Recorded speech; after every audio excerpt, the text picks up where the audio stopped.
वगैरह से डीजे धमाका को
इलाका किसी का हो धमाका दिवाकर दीवाना भाई का ही होगा।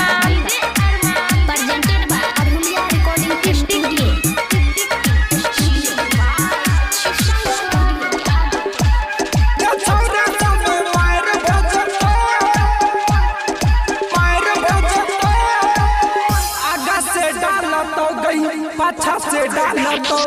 पाछा से डाला तो आगा से डाला तो गई पाछा से डाला तो मको चोली मांगे कमर धाके दाता कट ले तो गए पाछा से डाल तो गए भोरे भोरे छोरी कमी चिल्ला को कमी चिल्ला को कमी चिल्ला को भोरे भोरे छोरी चिल्ला को